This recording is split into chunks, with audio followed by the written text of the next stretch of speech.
or that other teams, other cities to have a postseason game. So first of all, to talk about that, how does it mean as a human being, as a resident of Seattle, to give them a postseason for the first time in so long? And also, how do you guys plan to beat the Houston Astros and keep their offense under wraps? Yeah, man, it's really exciting. Just winning last series and knowing that we're going to have home games in Seattle. And we feel the energy, we see it, we feed off it. They've been so good to us for so long, and the city's ready for it. So it's going to be really exciting going back there and just seeing T-Mobile packed and feel the energy being out there. As far as the Astros, we've faced them a lot this year. We've went back and forth. We've won some, they've won some. I think at this point it just comes down to execution. We've seen each other a lot of times and familiar with each other, and they have a lot of good players. So it just comes down to execution. Go just to the left in the middle back there. Hey, Logan. Aaron Goldsmith, Mariners broadcast. Hey, Logan, if you look at your fastball month by month for your whole career, the month you're coming off of in terms of your average velocity, the quality of contact against it, the swing and miss, I mean, it really was, you can make a strong case pretty easily, the best month for your fastball of your young major league career, when you would think that maybe it would be one of the more taxing months just simply because of the innings. Is there something that you attribute that to? Hard to say. I mean, I think it's just exciting. It's an exciting time, and we're deep in the season, and we were trying to make that postseason run to at least get into the postseason, and now we're here making that run. So I think just being out there, knowing that we're playing in big games and big moments, it's easy to get up. Your body gets excited and amped up, so I think that's probably a big part of it. Go right here in the front, Dan. Logan, you were slated to start Game 3 if you guys needed to, but you get the benefit of a few extra days rest, and I think you'll have 9 or 10 days at this point between starts. How much does that help you at this stage of the season, and how, if at all, did your routine change kind of coming into this one, given all the extra rest you had? Yeah, definitely. It's a big change knowing that we usually go on 5 days, and now getting those extra days. And I've been off the mound a couple times because I thought I might be starting in Toronto, and just wait to see how everything plays out. So it takes a little adjustment, but for good reason, I had to wait 9 or 10 days because we ended up winning the series and being here. So it's all good changes, and nothing bad. It's, if anything, good to get a little extra rest, especially at this point in the year. Stay here in the front with Ryan. Logan, can you imagine Cal not catching you in a game? What is your relationship like, and does he really have a big dumper? Cal's the man. I'm just so excited. I've said it so many times, but where he's at right now and what he's done for this team, we wouldn't be here without him. So it's really exciting to see that, just as a teammate, but as a really close friend, for what he's done for this team and for the entire city. Everybody loves him, and you can tell. So we have a really, really good connection. We've had it since early in the minors, so it's going to be fun throwing to him. And for your last question, probably I'd say yes. Going back left, Shannon. Shannon Dreyer, Seattle Sports. Logan, routine aside and not knowing if you would pitch on the final day in Toronto or not, what has the anticipation been for your first start in the postseason, and what has it been like taking it all in, learning the atmosphere, and watching everything that you just watched for a couple of days there? Yeah, it's a dream come true. I've watched these games since I was little, grew up dreaming about playing in these games, and now we're here. So I'll take the mound tomorrow, and it'll be a dream come true. And I was just excited, thinking I might be thrown in Toronto and just waiting and, getting a little antsy because I want to be out there. And now finally getting my turn, it's just really special. It's something just to embrace it, take it all in for a second. It's a big deal to be here, and this entire team has earned it. So I'm just going to try to do my part and help the team. Go right here in the second row on the right. Matt Calkins, Seattle Times. A couple trends that stand out if you look at some of your numbers. One is how well you've done against Houston individually this year. 4 quality starts. I think you went 7 innings, 7 shutout innings in one of them. And another one, this isn't related to Houston, but this time of year, last September and this September, have been lights out for you. Is there anything you attribute either of those trends to? Yeah, hard to say. I think at this point in the season, hopefully just get everything ironed out. However you're feeling. I mean, some guys might taper off, but fortunately I've been in a position where I feel like I've everything's just kind of come together and clicked late in the season last year and this year. So hopefully I can continue to just hold on to that and move in that direction. But I don't think there's any magic answer, just having a good feel for your pitches and, like I said, getting everything ironed out. Would you say the same is true of how you face the Astros? Yeah, well, that's a little different because it was throughout the year at different points. Like I said earlier, I think just execution. It's not always it's not an easy matchup. So I don't want to put it like that, but I think I've just been fortunate to have some good games this year and hopefully keep that trend rolling. Go in the back middle, Dave. Logan, Dave Sims from the Mariners broadcast team. The goatee, the mustache, attitude enhancer, a little more of a badassery look. Big time. No, I don't know. I don't know how it started. Probably Cal pressuring me into it. But yeah, I'm just rolling with it, hoping it helps. Go on the left here in the second row with Corey. Hey, Logan. Corey Brock with The Athletic. I'm curious, after your rookie season, which certainly feel, there were some bumps along the way. There were some really good outings. What were the major points you took in the offseason that you wanted to improve upon, and where do you think you made the biggest gains?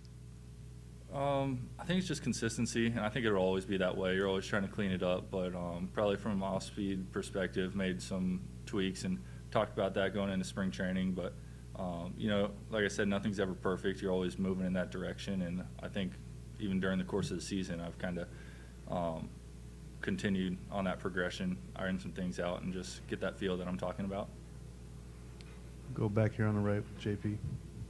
Logan, do you have a favorite play that Julio Rodriguez has made this season that you watched? And what is it like to just begin a series and have that sense that he'll do something special to help you win a game at some point? Yeah, man, I remember his first home run. That sticks out for sure. A couple catches he's made definitely when I'm on the mound are the ones that stick out. And, he's awesome to have out there selfishly when I'm on the mound because I know that anything out there, he lets me know when we go in the dugout too. He's like, just give me the ball, I'll catch it anywhere. And I believe him because he'll track it down. He's that fast, and, he's a really special player. Awesome to have on our side. Go on the back middle. Aaron Goldsmith with the Mariners broadcast again. Logan, you have been really aggressive for your career on first pitches of at-bats, a lot of fastballs. Opposing hitters have been really aggressive against you on the first pitch of the at-bat. Over the course of this season, a full 32 starts, how have you combated that, worked towards that, altered things, not altered things? What's been your overall approach on 0-0 counts? Yeah, you're trying to be aggressive and getting a good count right away. So you want to go right after them. Of course, not get too predictable. I think it changes as you turn over the lineup, as you get deeper in games, as you've seen teams multiple times. So it's a little bit of a chess match. There's a lot that goes into it. But I think from my strengths, I just like to go right after people and, also work with the catcher and try to get a feel to turn the tables on them a little bit before they catch on to whatever we're doing. Go on the back left. Ron. Hey, Logan, Rick Riz, Mariners broadcast. Could you just talk about the defense, this year? It's nice to strike out a lot of people, but knowing that you're going to throw a pitch at a good location, ball's going to be in play, these guys, make the plays behind you all season long. What's it like, doing that and watching your defense behind you? Yeah, it's been amazing. Something definitely not to take for granted because we have one of the best defenses in the league and, Gold Glove guys out there. Obviously, JP at shortstop. Guys like Demo and Haggerty are just awesome to have out there. They play as hard as they can every single play, and that's a lot to ask out of somebody. So being a pitcher, that's what you want to see behind you, guys that are working that hard. And I really appreciate everything they've done. They've definitely saved me a bunch of times this season. Go over here in the front row on the right. Ryan. Logan, Ryan Divish, Seattle Times. I didn't do that before.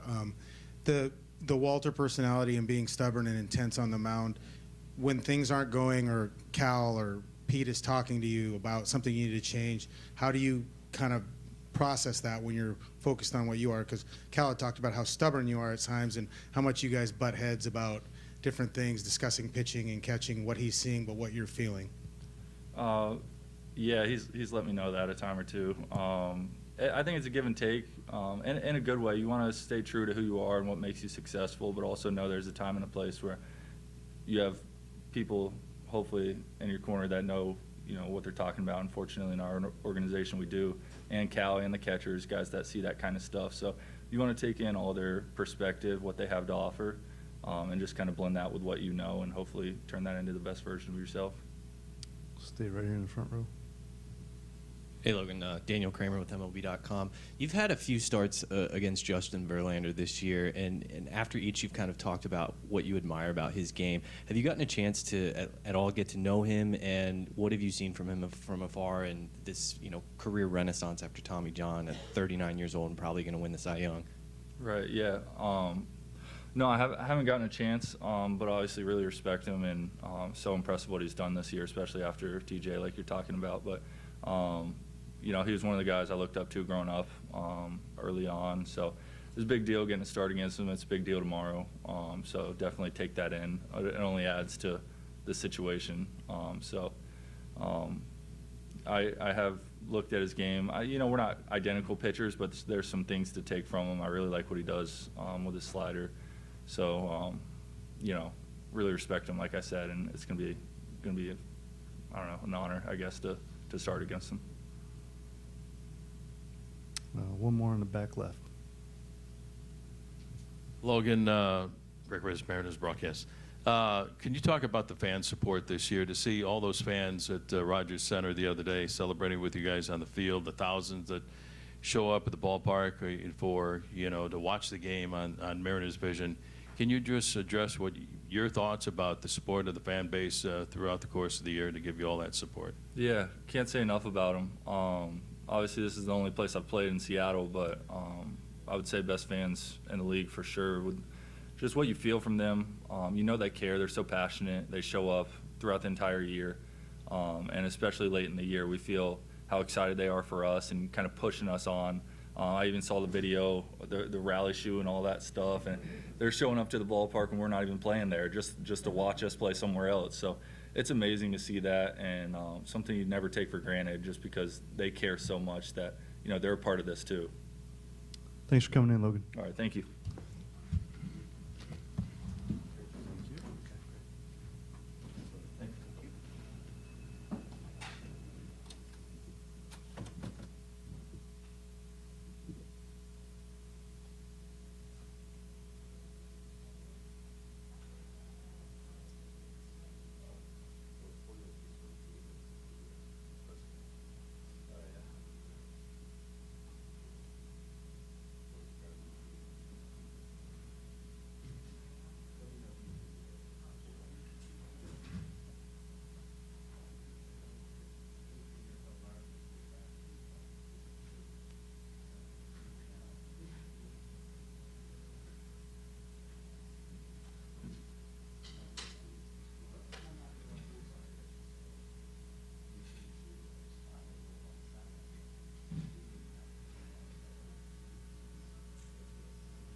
open it up for Adam Frazier.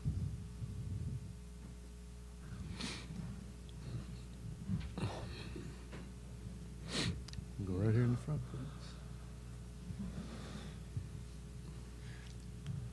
Once again, Francisco Velos from Grupo Formula. Welcome to Houston. And same thing as I was asking you opening the picture, it must be nice to give Seattle this new opportunity to have a postseason game after so long. What does that mean to you? And what is, in your opinion, what Seattle must do in order to defeat a very powerful Houston Astros team?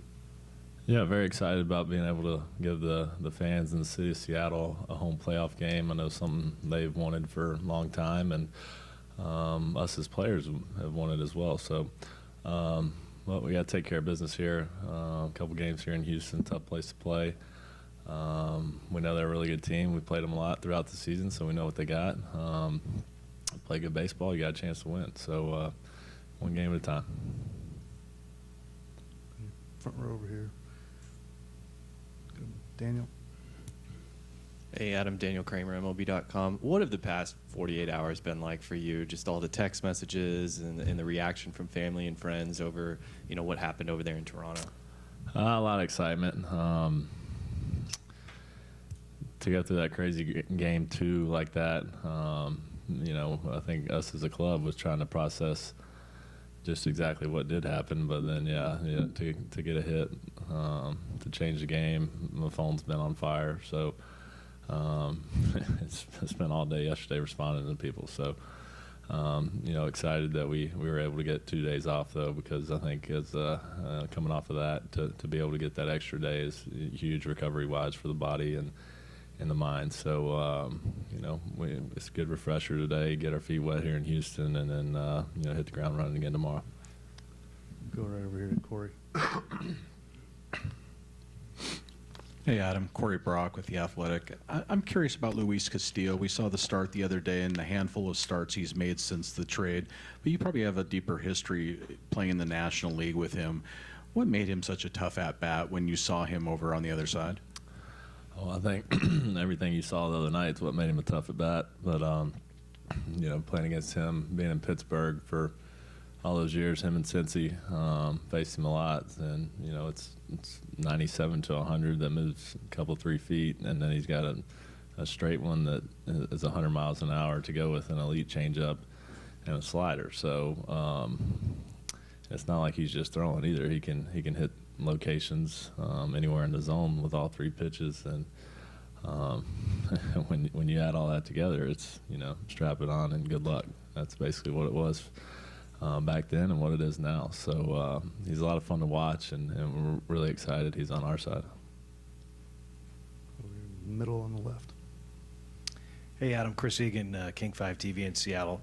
You mentioned this is a tough place to play. It's about moving forward, but how much can you guys take what happened in Toronto with confidence and momentum and bring that here to Houston? Yeah, Houston's a fun place to play. Maybe I should have said that instead of tough. It's you live for the packed houses. The atmosphere is like what we experienced in Toronto. We know it's going to be more of the same here in Houston. It gets real loud, and it's a dome. It's I'm sure the roof will be closed, so we're excited about that. More so, you're playing against the team, not the fans. So we know they play a pretty strong brand of baseball. So we got to play good ball to win. Play clean baseball, you got a chance. So they've also been sitting at home for a week, so I'm sure they're feeling fresh. But at the same time, timing may be a little off. So hoping for that, and we'll see how it goes tomorrow. Go on the back left, back there with Rick. Hey, Adam, Rick Riz with the Mariners broadcast. That was one of the greatest comebacks in postseason history. At what point during the game did you think, we got a chance to win this thing? And how were you able to slow the game down and come up with that huge hit in the top of the 9th inning? Probably after Carlos's homer, really got us within 3, I guess. With our bullpen, we knew we had a chance. It was a rough start for us as a whole to begin the game. Gosman pretty much shut us down. I don't think we had a hit until the 5th or so. So once he hit that homer, we were back in it, and it was 1 at bat at a time at that point. So, but yeah, in the 9th, it was, I don't know, I felt pretty calm. We had a game plan against him, and and got a pitch to hit, and luckily found a hole. So, yeah, it was a lot of fun, and just go up there and trust your eyes, trust your hands, and react, and that's what it did. Stay in the back left. Alyssa Charleston, Fox 13 News in Seattle. Adam, going against Justin Verlander, you guys went 1-5 against him this year. What makes him tough, and what are you guys thinking mentality-wise into this matchup? Everything makes him tough. It's he's a Hall of Fame pitcher. He's been doing it for 20 years or so. He knows how to pitch. He's got good stuff. He's kind of like Castillo. He throws upper 90s, and he can move the ball around the zone wherever he wants, and then he's a pitcher. So you just gotta try to hit the mistakes, foul off the tough ones and hit the mistakes. That we've gotten to him a couple times, so we know what to expect, and I think being able to face him throughout the year is going to help us, because that helps you with any pitcher, I guess. But yeah, so looking forward to that challenge tomorrow. Go to the second row right here. Matt Calkins, the Seattle Times. Adam, you were pretty open at the early part of the year about how you were struggling a little bit and trying to find yourself. Just curious what the next few months were like for you mentally, able to kind of find your footing again, and how much you appreciate it now, having kind of been the Game 2 hero and one of the Game 2 heroes. I don't appreciate the struggles at all, but it's been a grind all year, really. It's you feel like you're going good, you line out a couple times, maybe don't get a bounce your way, and just feel like it's been a roller coaster. So it's just compete now. Go up there and compete, see what happens, and try to get all the swing mechanics and thoughts out of your head and just go compete, and that's where I'm at. Stay on the right with Larry. Larry Stone, Seattle Times. On JP's double, he spoke of looking back and seeing you hauling around the bases. Did you kind of find an extra gear on that play? Was that the fastest you've ever run around the bases? And what was your thoughts on that whole play as it unfolded? Yeah, I don't know. I just put my head down and ran. 2 outs there, you're going on the swing, and then I see them, converging together. So, if it fell, I was going. I knew how the turf in Toronto is pretty bouncy. For them to be able to field that cleanly would have been a challenge. And then, unfortunately, they collided, and Springer got a little banged up there. But it bounces over Tapia's head, and then Manny's swinging his arm. So I never slowed down. And, yeah, I knew what that run meant, especially, for that ball to fall, it was everything for us. And, I wasn't planning on stopping, unless they were going to have to make a play to get me at home. Go in the back, Shannon. Shannon Dreyer, Seattle Sports. Adam, before the series in Toronto, so many guys talked about not knowing what to expect because they hadn't been there. What are some of the things that have been learned about the postseason and playing postseason games with this group? It's one pitch at a time, which it's like that all season. I guess it just gets amplified a little bit, but it'd take a little more out of you because it's that more, you're more locked in. Everybody's more locked in. The crowd's in it. You just feel like there's just that much more energy. So, but other than that, it's still baseball. So you might have a little excitement, nervous energy in game 1. But once you get your feet wet, it's just a baseball game, and with a packed house, which is what you want anyway. So just it's one pitch at a time. We'll go right here in the front with Daniel. Adam, you guys as a team over the past 2+ months have hit a ton of homers, and how important has it been from guys like you at the bottom order to just get on base so that if you keep the line moving, that eventually you guys will do some damage with runners on scoring position and everything? Yeah, I guess it goes back to knowing your role. It's obviously I'm not the home run guy, so just do whatever I can to get on base. But yeah, to keep the line moving is kind of something we've talked about all year. And when not just our team, when any team does that, you're going to be in a position to win a game. But yeah, we got 5 or 6 guys in the lineup can leave the yard at any point. We got 20 or so homers, and that's good for us. It's real good for our offense, and it's dangerous. It makes us dangerous in the postseason when we can. We're not a big strikeout team, so we keep the line moving, as you said. We'll go one more in the back with Shannon here. Adam, Scott talks about you kind of having opinions on a lot of things during the game and mound visits and things like that. You're in it. You are watching everything very closely. What do you like about this team right now, where they're at? Yeah, I mean, that's how you get guys out and stuff like that. You're paying attention to, how they're swinging, what they're doing. But what I like about this team is everybody's all in together, and we've been like that pretty much all season. We're very close-knit. We bring the energy. Everybody's fighting for one another and supporting one another to get the job done. It's not like myself or any one other guy's got to be the hero. It's more that keep the line moving mentality, and I think we just support each other, and we're rooting hard for each other every time somebody is in the box. So that's why I like where we're at with that, and I think that's why we've won a lot of games this year. Thanks for coming in, Adam. Thanks.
All right, we'll get started with Scott Servais. Okay. Go right in the front, in the middle. Skipper, hi. Welcome to Houston. Francisco Velos from Grupo Formula. Just one quick question regarding the in the New York San Diego series. I wanted to get your opinion on that. There's a lot of timeouts sometimes called by in order to cut the pitcher's constant consistency. What say you? Do you think that's a tool that should be used often, or is it overused? I just wanted your opinion about it. And obviously, what brought you here, this game against the Houston Astros. Yeah, it's a very interesting first question, I got to say. Let me try to work my way through that one. So your question is, just to make sure I'm clearly understanding, the pace at which pitchers work, or you're talking about the fact that something was checked on his body? Which one are you talking about? No, not the one about the one that check with the ear. The ear, yeah, no, we're talking about the ear. About sometimes doing over timeouts or what say you in order to cut the rhythm of the battle. Oh, yeah. I understand. Just the momentum of the game, trying to slow it down, whatnot. Yeah, it's something that it happens quite a bit in the postseason, and it is not really any different than any other postseason. The games do get a little bit slower. They will slow down. The magnitude of the play, the game, the pitches, sometimes a little bit bigger. So seeing guys take a little bit more time between pitches, whether it's stepping out of the box or walking behind the mound, pretty normal. So I can't really comment on the whole Mets San Diego. We were flying here. I didn't see much of the game. won't comment on that one. But interesting opening question, I got to say. I wasn't expecting that one. Just to get things into a better rhythm, let's say. And lastly, obviously, the opponent that you have in front of you guys, a very tough opponent that you guys know. Anything different about facing them the postseason rather than the regular season that you want to share? Obviously, the Astros have a very talented team. They've dominated the division here for a number of years. They've got everybody in their roster has got a lot of postseason experience. So we understand that. We understand what we're up against. We are super excited to be here. Okay, and our team's done a lot of things here over the last couple months to put ourselves in this position, and we feel really good about our chances. We've got to go out and play. Okay, the game is taken care of on the field. Doesn't really matter what I say here, but we're looking forward to it. Our team has taken on a very good, I want to say, focused identity here over recent weeks, and I feel really good about our club. And we're in a little bit different team right now than we were earlier in the year. So, yep. Go right here in the front. Other side. Scott, a two-part question, if I could. Thoughts about going against Verlander, and what have you thought of Altuve once again this year? I'm sorry, the second part of it? Thoughts about Altuve and what he's done this year. Oh, yeah. First of all, about Justin Verlander, I mean, what can you say? Unbelievable Hall of Fame type career. On top of his game, maybe better than he's ever been most recently. And we've certainly seen him a lot through the years, and he's not slowing down, unfortunately, for us. So, again, really good competitor, got great stuff. Knows what he's doing out there in the big moments. It'll be a challenge for us, no question about him. We've faced him quite a bit. Do understand that he's really good at making adjustments throughout the course of a game. So as he's adjusting, we have to recognize where we're at and what he's doing against us. So again, playoff games oftentimes come down to 2 or 3 different at-bats throughout the course of the game. And our guys, I think, are aware of that. And big thing for us is not try to do too much. Get the ball in play. Jose, again, another guy I've seen a lot of over the years. Fantastic player, knows what he's doing, ton of experience. He also has had his moments in the playoffs. So, again, I'm looking at what we bring to the table. Again, we're in Houston. I'm glad to talk about the Astros, but I'm more excited about our team. And if we play our game, feel really good about our chances in this series. Go over here on the right to Larry. Scott, what are your memories of playing for Dusty back with the Giants, and what's it like going against, in the playoffs, a manager that you played for? Yeah, I have a ton of respect for Dusty. I got the opportunity to play for a number of different managers throughout my career, and I think, when you eventually get the opportunity to sit in this seat, you take bits and pieces from each guy that you played for. And the thing I certainly learned from Dusty, the impact you can have on players when you get them to believe in themselves. Dusty is ultimately known as the ultimate player's manager. And how does he do that? He's a good motivator. He can relate to anybody that's ever put a uniform on, which is a credit to him. So I certainly have learned a lot from him in the short time I played for him. I think getting the opportunity to manage against him, again, ton of respect. I know how he does it, in his clubhouse. And again, everybody manages the game a little bit differently, but he does it the right way. He's a pro. And his experiences as a player, coaching, managing, he's pretty much done it all in the game. Stay here in the front with Ryan. Ryan Davis, Seattle Times. Scott, the series that you guys won here earlier in the year, obviously there were fireworks, but the end result was winning 2 of 3, something you hadn't done in a while. How big was that? I know the last few games that you played against them, you didn't have your full lineup against them, but how big was it to come in here and show that you can win after a lot of years where some goofy things happened and a lot of tough losses? Well, I think, we have had some rough years coming into this ballpark and winning, and part of it was we were at a certain growth point in our development as a team and an organization. We were turning things over. We were going with much younger team, a team that maybe wasn't ready to come in here and compete. And I think after how we ended the season last year on a real positive note and had a very good vibe coming into this year, I think guys are anxious to get down here and play much better in this ballpark, and I think we have. I think we've pitched very well against the Astros this year. We did not play particularly well against them in the second half of our schedule against them, but early on when we had more of our regular lineup in there, I liked how we played against them. These games come down, like I said, 2 or 3 at-bats, executing, staying in the moment, and we're in a good spot team-wise right now. So I understand, matchups and regular season and all that other stuff. Be careful reading too much into that at this time of year. And the Astros, I'm sure, can attest to that. You play teams when they're hotter, colder, injured, healthy. Everything is different at this time of year because if you can walk, you're going to be out there playing. This is the playoffs. This is what these guys are driven towards. So you get everybody's best effort at this time of year. Go right here in the front with Daniel. Hey, Scott, with Logan going tomorrow, just with the extra rest, just how much more conviction do you have in what he can bring for you guys? And is the plan to go with Luis in Game 2? And if so, beyond that, have you guys mapped out the rotation? We will pitch Logan tomorrow. And after that, to be determined. But, as far as Logan's going, Logan's had a phenomenal season.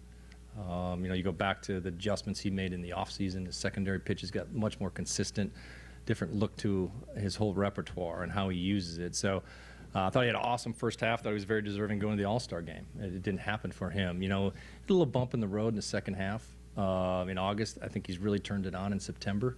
Last couple of outings have been phenomenal. His ability to carry his stuff deep into the game. Last time out there in the eighth inning, we're seeing 97, 98 miles an hour with quality breaking balls, and he's a very good competitor. So as far as having confidence in putting him out there in Game 1 in this environment against Verlander, no better guy for us. Take it and run with it. Go on the left over here, third row, Christy. Hi, Christy Rican from the Associated Press. What way have you seen Julio grow the most from the beginning of the season to where he's at now? Good question. I think just understanding the game and what it's called for at the big league level and how quickly you have to make adjustments. I think when you go along through the minor leagues, you just don't play the same teams as often, and they certainly don't have all the information and reports and how they break you down. So I think he's understanding the importance of preparation at the big league level, which is way different than it is at the minor league level. And his routine right now is as solid as any guy that's got 5-6 years in the league has ever seen. He is locked in. And it took him a little while to figure it out. How much time to spend with the media, how much time to give friends and family when he's on the road, like teammates, and how to put it all together. At 21 years old, I could never, I wasn't ready to do that. So credit to him. But I think that's the biggest thing. His ability to make adjustments in game is outstanding. He understands what they're doing to him in the batter's box and how he needs to maybe make an adjustment to get the results he's looking for. But above and beyond that is his preparation and his routine when he gets to the ballpark every day. And it took him a while.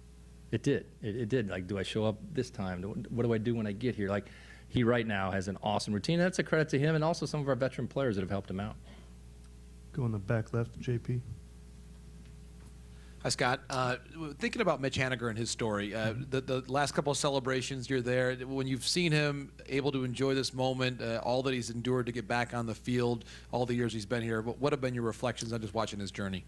Both Mitch and Marco Gonzalez have been here the longest with me and kind of see the whole turnaround from where we were in 17 and 18 to kind of, the step back, rebuild, whatever you want to call it, and those guys being a part of the entire thing through it. Now, in Mitch's case, dealt with a very serious injury. And, his ability to get back on the field and perform at the level he's at, it's a credit to him. I don't think anybody saw or could anticipate what would happen to health-wise, with him. But when you're in those moments and you finally get to the point now you are clinching and you are winning a first-round series in the playoffs and, get to talk to him and appreciate it, I have a ton of respect for him because ever since we acquired him, for me, he's like the epitome of a professional player. Like, he is as prepared with his body, eating the right things, sleeping the right, working out at the right moment, understanding his swing, understanding the opponent, understanding his team. He's got the whole gamut. He's got it covered, and he does not back off. It's almost like a machine. It's a robot. But that's what makes him good, and understanding that. But I have a ton of appreciation for that and what that can do to the rest of the guys in the clubhouse. It's not for everybody, okay? He may think it is, but it's not for everybody. Everybody has to, but the guys are going, oh, this is what Hanny's doing. Hanny's watching video. What does Hanny think about this pitcher? What's Hanny doing on his off day? What's Hanny doing in between, workouts or whatever? Like, players are curious. They see the guy going through it every day, grinding through it, the success he's had, and maybe it'll help me. So, and that has rubbed off in our clubhouse. Go in the middle, Aaron. Hey, Scott. Aaron Goldsmith, the Wheelhouse Podcast.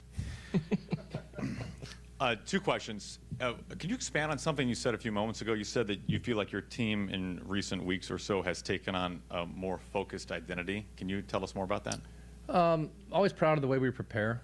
I always have been. I just think we have become there's more tunnel vision here. than maybe there has been in years past, and rightly so. I mean, when you play for the Seattle Mariners, it's been 21 years since you've been in the playoffs. The tunnel vision has been on a singular focus, is how to, end the drought, and not just. We talked about it as soon as we got close. We were just started. This team is just starting, and our team has bought into that. And they believe that. So the focus has just become more. It's just more tunnel vision, and you're talking to guys, and it's about one thing at this time of year. And that's the beauty of the playoffs. It's about one thing. What do we need to do to win today's game?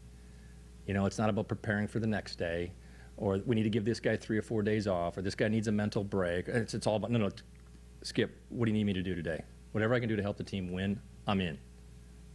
That's the beauty of the playoffs, and that's where our team's at right now. So that's what I meant by that. So kind of along those lines, we had a chance to talk to Jose Altuve today and ask him what he's seen from the Mariners this year. And he said that the Mariners are playing not to be heroes, they're playing to win. And I'm guessing all 30 managers would like it if that was said about their team. And it hasn't just been the last 2 weeks that's been the case, right? So with that in mind, how have you managed to instill that type of mentality in your clubhouse? It takes time, and I think along the way, you have to make some tough decisions, and maybe there's some people who don't buy into that philosophy, and then you have to kind of weed them off your roster, so to speak. But you're ultimately looking for a group of guys who can buy into that and doing the little things and not being focused on being a hero. And, we've seen it play out for us a number of times throughout the last couple of years. We play in all the close games, and we have a knack for winning them. And I think we win them because we're not looking to be heroes. We talk about it openly. When we're in those moments, you'll often hear guys say, this is our type of game. We got this. And I may start it, but I may whisper it in the right person's ear that can pass it along to the rest of the group, and it becomes a vocal battle cry, so to speak. But that's what it takes. And at this time of year, it's all about team. It's one thing that matters. What's going to allow us to win that game? Going to back left to Alyssa.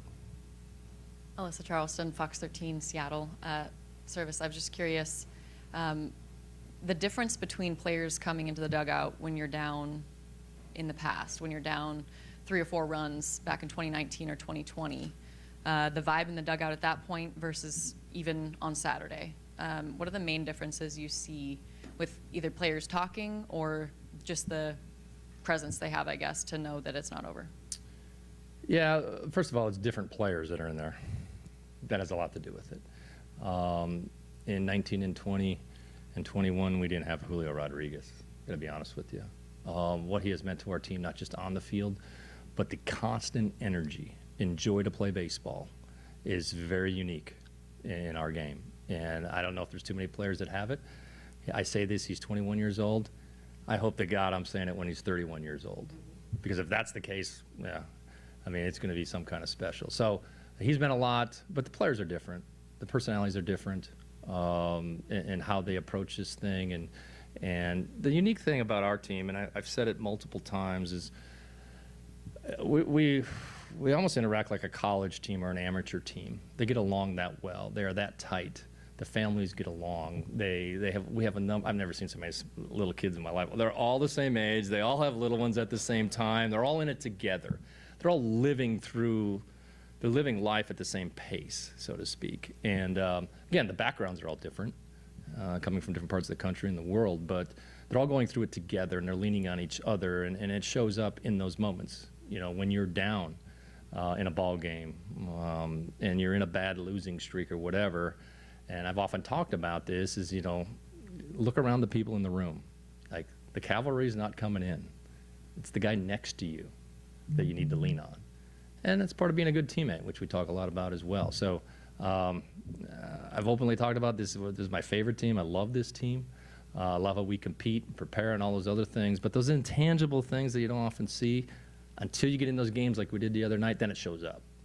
And it's fun to see it when it all comes together. On the second row with Matt. Matt Calkins with the Seattle Times. Good to see you, Matt. Yeah, you too. Scott, obviously this is the biggest moment to date for Logan Gilbert coming up tomorrow.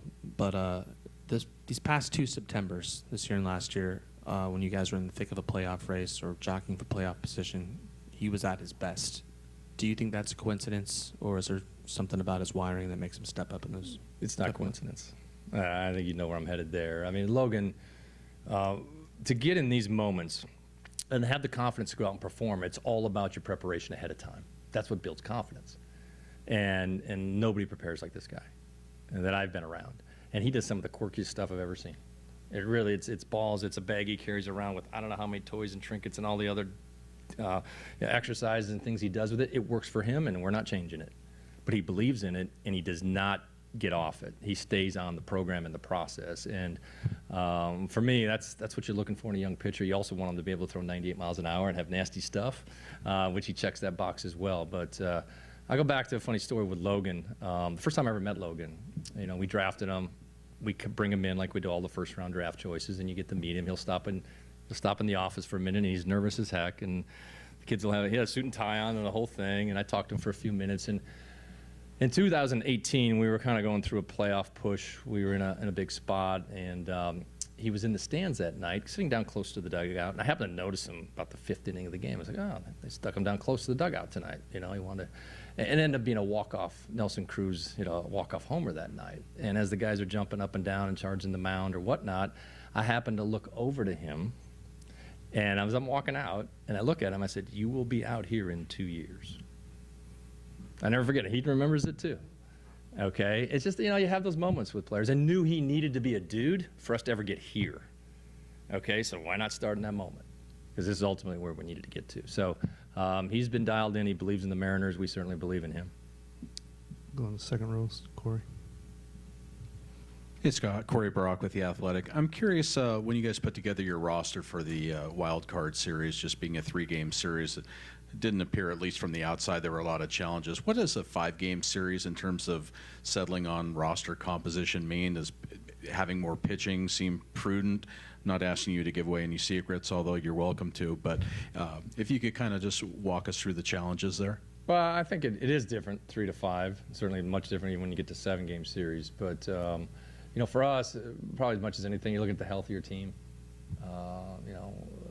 Carlos had the hamstring, bark up the other night on him. So you're taking all those factors into play, when you're putting a roster together. The one thing that is a little bit unique in this 5-game series is the off days. There's an off day before Game 2, there's an off day before Game 3, and that plays into the decision-making as well. Go in the back left for JP. Scott, just thinking about the importance of Houston in your own baseball journey. Of course, they drafted you out of Creighton, 3rd round, and you play your first game for the Astros and your last game for the Astros. Just maybe reflect on some of the people who made the biggest impact on you during that time. Great question, JP. I'll go down memory lane here for a minute. When I first started with the Astros, Bill Wood was the general manager. Bob Watson was the assistant general manager at the time. This is going back to when I got drafted in 1988. I was a 3rd-round draft choice. Luis Gonzalez was the 4th-round draft choice that year. We came up together in the minor leagues. A lot of other good friends. Obviously, Darryl Kyle was one of my best friends, playing with him in the minor leagues and then in the big leagues. And when I got to the big leagues, Bagwell was here. That was his rookie year as well. Biggio was already kind of established here, but we were going through something at the time. We were rebuilding, in the Astros. And fortunate for me, rebuilding was the right team for me to be on because they gave me a chance to stick in the big leagues and play a little bit. But yeah, a number of memories. I bought my first house here. My 2 older kids were born here in Houston. I lived here for a little over 4 years, 5 years before I got traded to the Cubs and then moved out of Houston. So a lot of memories, the people you meet along the way when you're coming up. Those are oftentimes the people you're closest to. And, my 3rd base coach I met in AA. Manny Acta is my 3rd base coach. He's been here since day 1. Manny Acta, I met up with the AA team. My roommate, when I met the team, was Manny Acta. So I've known Manny a long, long time. He obviously cut his teeth with the Astros and then moved up their system in the managing and before he moved on to big league jobs elsewhere. So a lot of ties here to Houston to, Dr. McMullen was the owner here at the time when I came in to, it's on and on and on. I think, I can go too long. I'll stop right there. But yeah, it means a lot. Every time I come back to Houston, still have friends here. And certainly get a chance to see, some old teammates that you spend a lot of time with. Go one more with Ryan here. Hey, Scott, you mentioned Carlos's hamstring. Is that okay? Is he going to be able to post? Yeah, he's good to go. Yeah, was it just? He got a cramp Okay. in his hamstring. It happens. You know, it happens more when you get older, obviously. I have them sometimes in the middle of the night. Unfortunately, he took a big hack the other day, and then when I went out there, it was his hamstring. He had a cramp in it. He feels better today. He got out and run around a little bit. Again, you won't see Carlos stealing any bases, but he'll be good to go. Thanks for coming in, Scott. Yep, no problem.